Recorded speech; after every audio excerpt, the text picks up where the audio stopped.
in San Diego, California right now. It's 58 degrees. Suck it to me. It's beautiful out here. Coming from Ohio, every time we experience a new part of California, it's beautiful. I come from here and I want to get to here. When I turned 18 years old, I was a rich barber. It just took me a couple years to manifest it. Everything begins in the mind. The power of an idea in the rich barber method said, are you going to choose your faith or the fear?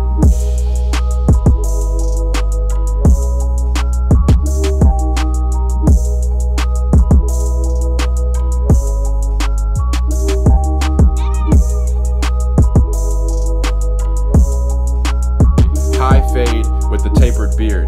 Now there's some advanced techniques in here that I want to show you that I'm positive will help you guys grow in your barber career. I start off with the number 2 guard open, and then I'm going to remove some weight, fading from the top to the bottom. So right here I want to make sure it's a clean transition into that length on the top. This is my guy Josue. We're going to cut a little bit of the hair on the top. We're going to bring the transition down and fade it into the beard as well. And it's Jfadeit bringing you guys this tutorial. Once again, it's a Sunday, and I'm getting ready to head to the barber shop. Right here we have the number 2 guard closed after that clipper over comb. So we tilt it back away from the hair on the top, making sure that it creates a smooth transition. I really want to remove this weight because all we're doing when we're fading hair is creating a gradual transition in weight. So I'm going to start with the top, blend my way down, and then I'm going to meet my way back in the middle. So I go to the number 1.5 guard, open, and you'll notice I'm using the wall cordless seniors. And that's because the Andis guards, they don't have a 1.5. That's because their blades are different sized, right? So it opens up and it's actually much longer than the wall system is. So I go to the wall for the 1.5 guard. Now I'm gonna go with that Andis Master 1 guard lever open, and I'm just going right below where I was with that 1.5 guard with the wall. There's a small amount of hair being cut here, but it's all worth it because I want to gradually blend from top to bottom, you know? Right here I go to the number 1 guard. I have the lever closed. Every hair matters, you know? It's a consistent pattern of strokes with your clippers. It's all about being consistent. Right here I have the wall seniors once again, put in that first guideline. Some people use their trimmer for this. You can use that as well. The seniors, the cordless walls, it's not as harsh of a guideline, so I like to just go ahead and use those so I don't have to create any more work for myself. So right here we created our first guideline. This is the Andis T outliner trimmer. I'm going to go ahead and clean them up, remove all that bulk hair. When you say bulk, that just means hair that you do not need for the fade. So anything extra left over that you can get rid of, that is what we refer to as bulk. I just like the sound of it. Right here I'm going to go ahead and use the Andis foil shaver. Now this is just going to make sure that we get it all the way clean to the skin. So anytime you can add in an extra step to your haircuts to get more detailed, you know, that's where you find the mastery of the craft. Chuka always says God is in the details, you know. Right here I have the number 0 guard lever closed. There's an interesting story in his new book, The Rich Barber Method, and he said when he first got into a barber shop, he thought he knew it all. He thought he had it popping because in barber school, everyone was watching him. He was the one that everyone wanted to crowd around and learn from. So he got in his first shop and thought, I'm about to make some money, I'm about to be popping. We go to the 0 guard lever open here, blending it right into that number 1. Chuka said in his book that when he got to the shop, there was a barber named Rick who had all the constant flow of demand, and everyone would walk right past Chuka's chair and go to his chair. And that's when he realized he had to find more detail in his cuts because Rick was the one always keeping his tools sharp.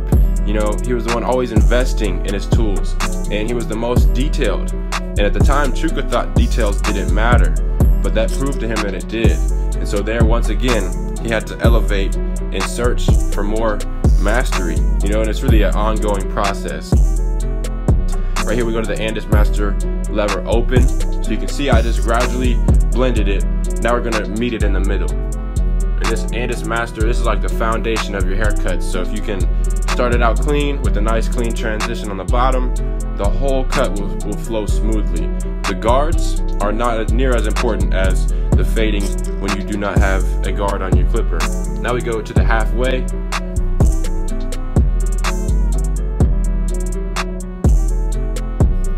And closed. If you're new to the channel, we do fade going from open, halfway, and closed with those Andis Masters. When it comes to the guards, you can usually go open and close. You don't necessarily need to do the halfway as often because it's not as much hair, you know. Starting it out on the bottom is the most important detailed part of the fade. Now we're going to use that Andis master number 0. The lever is closed. You can see there's a faint line that we still need to take out. And this is where we get into that detail and polishing work.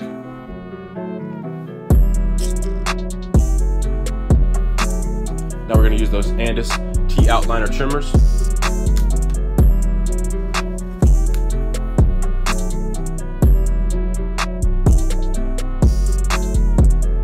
And Chuka, he's a guy that, you know, he really grew up poor. He had the poverty mindset that ruled his family for generations, and he turned that around, accepted the idea of being a rich barber, and, you know, turned himself to an innovator. He's a pioneer of a lot of things in the barber industry, like, you know, firing clients and just designing your ideal business model. So he's someone that I always looked up to, and it's an idea that I was freed from my poverty mindset and my family as well. You know, the mindset that ruled my family, when I was 18, I was in the same position. I had maybe $15 in like a pair of clippers, but I wanted to grow and I was willing to pay the price. So I started to just walk and talk and act like a rich barber. It became my identity, and then it manifested. So now I'm 21 years old. It took me a couple years, but I had the persistence and the willingness to burn the bridges behind me, you know, move across the country. And I'm forever thankful and grateful now for my environment and for every opportunity in my life, as well as the fun times we have. You know, last night Chuka was in town, so we went to a bowling. It's called Punch Bowl. It's like a place downtown. And we just had a blast, and we're celebrating life as his book just dropped. If you guys have not checked it out yet, make sure you don't get left behind with the method. It's really gonna take over, and I feel like every barber needs to keep a book like this in their station, the Rich Barber Method. So right here, we just did the exact same steps on the right side of his hair, took down all that bulk, faded from top to bottom. We created the first guideline with our Andis shaver, and now we're gonna start the foundation of the fade with the Andis Masters. We're going to use the T outliner trimmer right here to take out the very bottom, the stubble that gets created when you go from a shaver to a clipper. And now we have a clean transition, and we'll go with that number 0 guard.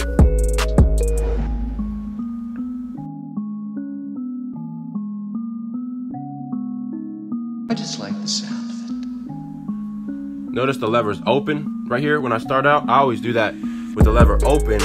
That's just the process of polishing, and you can start to hear the hair being crunched, you know, with the masters, that sound it makes. And that's how you know that you're chipping away those dark spots. Barbering is one of those things, you can see it, you can feel it, you can hear it, you know. To get mastery, I think you gotta be all in. Those same motions, open. Now we're going halfway. And closed.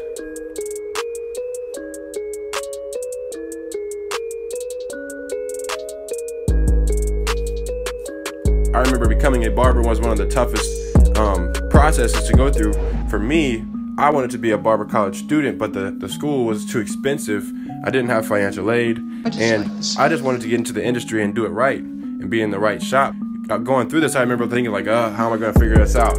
And then I came across an apprenticeship program. I was able to get into the shop, really create way more opportunity than I ever saw in my life. Within just a few months' time, I was in the shop, I had clients, and I was on my way to, you know, maximizing my barber career before even going to barber college. So if you guys are interested in figuring out how to do that, I created a free barber course that's linked in the description below, as well as there's hour-long haircut tutorials.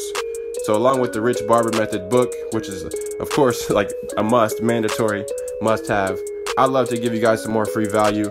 And make sure if you're in there to send me a direct message on Instagram at Jfadeit. Go ahead and shoot me a follow on Instagram if you guys aren't. Right here we have the Wall Seniors lever open. We're starting that same process that we did on the top of his hair with the beard now. We're going to keep the beard full. He does want to leave the most of the length on the beard, but we just want to taper it in on top. One thing clients love about this is as their beard grows in the following days, you know, it's already clean, like it grows in tapered, compared to if it was all the same length and it looked more blunt. So we take down that length with the number 1 lever closed, going against the grain on the beard. Now we go to the half guard with the lever open, and then we're gonna close it. Now we have the wall seniors lever open.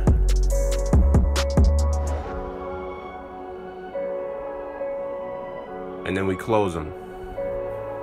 Now because these hairs on the beard are so much thicker, you know, it's when you're fading hair, you got to take in consideration the thickness, the texture, and how the hair, because one thing with fading is it's not always just a cookie cutter system that we can you know, teach and then apply to every haircut, but it's actually more conscious of like, all right, what type of hair texture does this have? Because think about a person who has maybe blonde thin hair, that's straight hair, right? And then you go to take those same principles that you applied on their fade as you do to someone like my client in the share here, who has dark, thick, really coarse textured hair. You know, it's not going to come out the exact same. So you got to always customize it and continue to make your own adjustments. So here we're going to clean them up underneath the beard, and then we're going to go to the scissor work on the top. Something I became very interested in 2018 and following into 2019 is shear work and understanding the fundamentals and really creating the exact look that a client wants in terms of styling the top of their hair. So I'm doing a client consultation. You can see where I asked him, how much do you want to take off the top? I pointed at the hair on the top and he said, oh, a little less or a little more. And then I'm able to adjust my fingers, ask again, okay, how about this much? And he said, that's perfect. And then I can confidently go in to this method of taking down the weight on the top. So right here, this is a technique box graduation. I actually learned this from Chris Basio. I'm taking vertical sections. I'm going from the front to the back. So once I get to that front area where the fringe is, I'm gonna over direct it towards the middle, the peak of his head, because I don't wanna take too much off the front. And then I just even it out all the way to the very back, connecting it into the back of his head. Now I'm gonna take a section from that middle guideline that I just created, and I'm going to connect it to the right side, and then the exact same length guideline I created to the right side will be connected to the left. And that is how I create a clean canvas all the way through the top of the hair. Now here what I'm doing is a cross check, and the definition of a cross check is instead of going from front to back, we're going to go side to side. This allows me to notice any hairs that were left behind. It's very possible, you know, that there will be some every time you do this method. So a cross check is really just to not get caught slipping. There's never a time where you want your client to go home and notice a mistake. You know, you really, to show that you care is by taking extra time to focus on detail. Now, contrary to popular belief, taking extra time on a haircut does not bring more value to a client. However, taking more consideration of the details on a haircut is what does. That's something I learned in Sugar's book, and it really changed my whole perspective on what it means to bring value to a client. So they would much rather get in and out of the chair and not wait over an hour, hour and a half, you know, or even sometimes even longer than 45 minutes, depending on the client. So that's one thing we have to ask ourselves. You know, there's questions you got to ask yourself, like, do I want a client that has a simple, easy fade, or do I want the clients that have real detailed, crispy fades? You know, because a 25-minute fade compared to a 45-minute fade is much different. You're able to get more polished and detailed.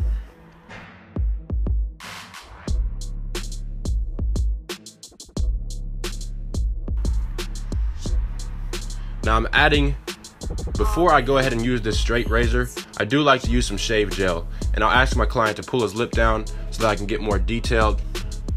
And then I'll also stretch the skin myself, and this just allows me to make sure that I'm getting all the way to the skin without pulling or creating any irritation.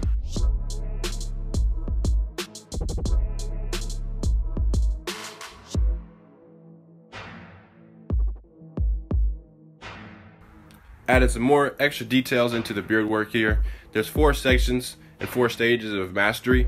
There's tools and sanitation, fades, tapers, and blends, razor shaving and lineups, and enhancements, styling, and design. So right here we're getting into the styling section of mastery, which is to saturate the hair with the beach spray, Then we're gonna blow dry it completely dry. So one thing I learned last year was how much I have to learn when it comes to styling hair and all the stages of mastery, right? Right here, we're gonna create the shape. So some of the first things that I've learned are how important a blow dryer is. A lot of barbers kind of just overlook it. And then they get left behind because they're not creating the styles that people see on Instagram. So if a client sits in my chair and asks me for a style, I'm never gonna say no, you know, unless I'm really haven't tried it. But even then, I'm gonna already have practiced on a mannequin or have done enough research to pull it off, you know. And that's what mastery is about. Any haircut that comes your way, through a picture, through a client asking you, you're able to duplicate it. I hope this video brought you guys some value. The high fade with the beard. Make sure to like, comment, and subscribe. Share with a friend. Another video is coming back next week. It's a transformation, and I'm out.